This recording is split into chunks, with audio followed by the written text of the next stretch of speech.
Welcome to accountancy class. आज हम realisation account के एक न्यूमेरिकल बताने वाले हैं। आपका आज हम ये बताएंगे कि कैसे आप बनाएंगे रियलाइजेशन अकाउंट। एक न्यूमेरिकल करके आज हम आपको बताने वाले हैं। आपके सामने ये एक न्यूमेरिकल है, देखिए। Ashish and Kanav were partners in a firm sharing profits and losses in the ratio of 3:2 और इस तरह से दिया हुआ है कि लाइबिलिटी साइड में ये सब चीज़ें हैं। ट्रेड क्रेडिटर्स 42,000, एम्प्लॉयज पीएफ है 60,000। आप देख सकते हैं आशीष लोन है, मिसेस आशीष लोन है, मतलब पार्टनर्स को भाई। कनव मतलब पार्टनर है, लोन है, वर्कमैन कंपनसेशन फंड भी है, इन्वेस्टमेंट फ्लक्चुएशन रिजर्व है, कैपिटल के ये बैलेंसेस है। इस तरह से बैंक है, स्टॉक है, डेटर्स है, furniture, plant, investments and profit and loss account. ये कुछ पैसे भी यहाँ है लॉस में भी। तो ये सारे चीज़ें यहाँ पे है इस क्वेश्चन में। कैसे इसको हम लोग डील करेंगे देखा जाए, और इसके कंडीशंस क्या हैं पहले ये देख लें हम लोग। ये है, on the above date they decided to dissolve the firm. एक चीज़ क्या, Ashish agreed to take over furniture at ₹38,000 and pay off Mrs Ashish loan. तो ये फर्नीचर टेक ओवर करेगा और मिसेस आशीष जो पार्टनर्स का लोन है खुद ये पेमेंट कर देगा, ये कंडीशन। फिर debtors realise 18,500 and plant realise 10% more. तो जो प्लांट का वैल्यू उससे 10% ज़्यादा हो जाए और डेटर्स में ये 18,500 रियलाइज होगा। Kanav to over 40% of the stock at 20% less than the book value. तो स्टॉक का 40% ये ले लेगा और 20% कम में। Remaining stock was sold at gain of 10%। तो जो 60% बाकी स्टॉक है वो 10% ज़्यादा में रियलाइज होगा। Trade creditors took over investments in full settlement. या जो ट्रेड क्रेडिटर्स हैं वो इन्वेस्टमेंट को ले लेगा as a full settlement. Kanav agreed to take over the responsibility of completing dissolution at an agreed remuneration of 12,000 rupees. 12,000 उसको मिलेगा कनव को। And to bear realisation expenses. तो रियलाइजेशन एक्सपेंस का खर्चा खुद ही वो कर लेगा। Actual expenses of realisation amounted to 8,000। तो 8,000 जो रियलाइजेशन एक्सपेंस है वो कनव बियर करेगा। वो हमें बनानी है realisation account, prepare realisation account. तो ये है कंडीशंस इस क्वेश्चन का। तो देखिए कैसा होता है, पहले आप खुद ट्राई करिए, उसके बाद इसको देखिएगा। थोड़ी देर के लिए इस वीडियो को फ्रीज करिएगा, फिर स्टार्ट करिएगा। तो हमने ये मानते हुए कि आपने इसको कोशिश किया है, तो ये याद करिए, ये रियलाइजेशन अकाउंट हमने बताया था पिछले क्लास में, इस तरह से होता है। तो इसको यहाँ इम्प्लीमेंट करना है इन चीज़ों को। कैसे होता है ये हमने कहा था, विच कैन बी एसेट्स को ट्रांसफ़र कर देना, इधर लाइबिलिटीज़ को करना है। इस तरह से सेटअप था। फिर बैंक अकाउंट दोनों तरफ आएगा, फिर कैपिटल अकाउंट। तो इस तरह से देखें कि इसमें कैसे इम्प्लीमेंट होता है, ये तब आपको समझ में आएगा। ये है रियलाइजेशन अकाउंट, इनके पार्ट्स को समझिए। अगर आपने बनाया होगा तो मैच करा लीजिए। तो सनरी एसेट्स ये है और लाइबिलिटीज़ ये सब ट्रांसफ़र कर दिया इधर, तो इसको बैलेंस शीट से मिलाना पड़ेगा। तो ये देखिए है, इसमें आइडिया यही है कि जो एसेट्स है which can be converted into cash, वही सब चीज़ें हमने लिया है। आप उसको मिलाना होगा। और देखिए कैपिटल अकाउंट जो टेक ओवर किया, liabilities taken over by partner, ये कहा था ना। तो ये देखिए लाइबिलिटी टेकन ओवर किया है मिसेस आशीष लोन, तो ये टेक ओवर किया है आशीष ने, तो यहाँ पे दिखा दिया। तो आप अलग अलग भी दिखा सकते हैं, जरूरी नहीं कि एक साथ ही दिखाएं जैसे यहाँ है। तो ये कर दिया। और कनव कैपिटल अकाउंट, अगर रेम्यूनरेशन मिला है कनव को, ये रेमुनरेशन यहाँ दिखा दिया कनम्स कैपिटल अकाउंट। और फिर बैंक अकाउंट है, तो ये यहाँ पे ये बैंक अकाउंट है, ईपीएफ का पैसा पेमेंट किया गया, ईपीएफ मिला लीजिएगा ये था।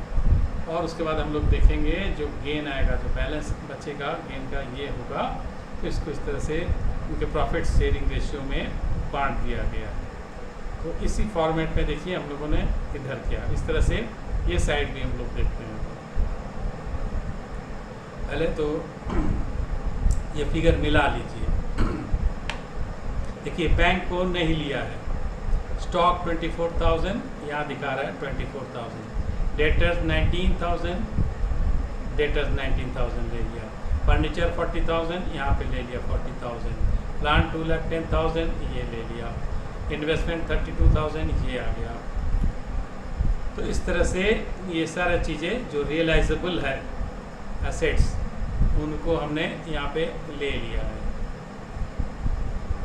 इससे आपको समझ में आएगा कि क्या क्या लेना होता है। फिर ये साइड, अब इसमें क्या क्या लेना था, ओनली थर्ड पार्टी लाइबिलिटीज। देखिए ट्रेड क्रेडिटर को लिया है, एम्प्लॉयज़ प्रोविडेंट फंड लिया है, मिसेज आशीष लोन लिया है, इन्वेस्टमेंट फ्लक्चुएशन रिजर्व में जो था वो लिया है, आशीष कैपिटल अकाउंट ये दिखाएंगे, furniture taken, assets taken over, तो देखिए ये टेकन ओवर किया था फर्नीचर, तो ये दिखा दिया आशीष कैपिटल अकाउंट। और बैंक अकाउंट एसेट्स में जो भी सेल किया है इसको मैच कराएंगे कैसे है, तो ये चीज़ हम लोगों ने ये कर दिया है। और कनब्स कैपिटल अकाउंट स्टॉक को इसने टेक ओवर किया था कनब ने, तो इसको भी यहाँ दिखा दिया। फिगर वाइज अगर लें, ट्रेड क्रेडिटर्स 42,000 है, यहाँ भी ले लिया, एम्प्लॉयज पीएफ 60 है ये ले लिया, मिसेज आशीष लोन 9,000 था ये ले लिया, इनका टोटल कर दिया। और कनब लोन 35,000, तो इसको नहीं दिखाना है, देखिए कहीं नहीं दिखाया इस लोन को। वर्कमैन कंपनसेशन फंड 20,000,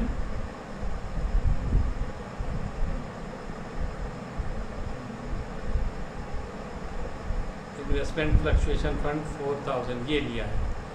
तो कंडीशंस को देखना होगा कि ये वर्कमैन कंपनसेशन फंड कोई क्लेम नहीं है,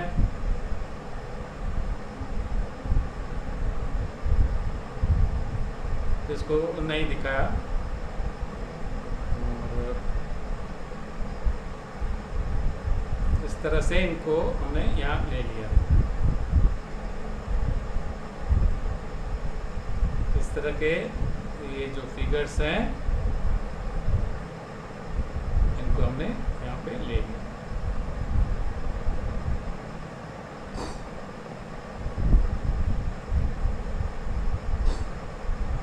इन सबको आपको मिलाना होगा, किस तरह से वैल्यू कैसे किया है, एज पर जो कंडीशंस दिया था क्वेश्चन में उसी हिसाब से हम लोगों ने किया है। ये दोबारा से हम कंडीशंस दिखा दे रहे हैं। Ashish agreed take over furniture 38,000 and pay off Ashish loan ये किया है। Debtor realise 18,500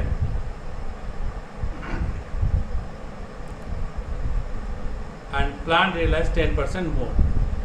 Canap took over 40% of the stock at 20% less. Stock के वैल्यू क्या 20%, जो 40% है उसका 20% कम करके आपको लेना है, और less than the book value था रिमेनिंग स्टॉक, मतलब जो 60% है उसका 10% बढ़ा के आपको लेना है। और ट्रेड क्रेडिटर से हो गया, तो क्रेडिटर्स का देखिए पेमेंट नहीं करना पड़ा, इन्वेस्टमेंट से ही इसका हो गया सर, तो दोनों तरफ इसको फिर दिखाने की ज़रूरत नहीं पड़ा। और इसमें देखिए कहीं भी वर्कमैन कंपनसेशन में कोई क्लेम नहीं था, इसलिए भी हम लोगों ने इनको नहीं दिखाया था। दोबारा से इसको दिखाते हैं, तो यहाँ पे कहीं भी कंपनसेशन क्लेम नहीं था, इसलिए इसको क्लेम अमाउंट खाली दिखाना होता है, तो ये नहीं दिखाया।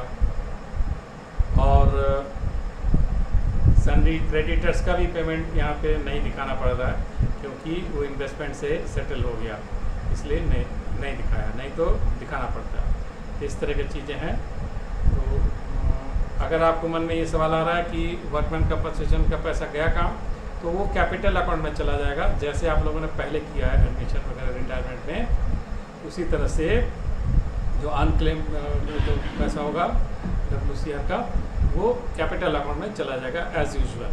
उसमें कुछ नया कुछ इसमें नहीं है, यहाँ पे नहीं करेंगे उसको। यहाँ खाली क्लेम अमाउंट होता तो ही दिखाते हैं।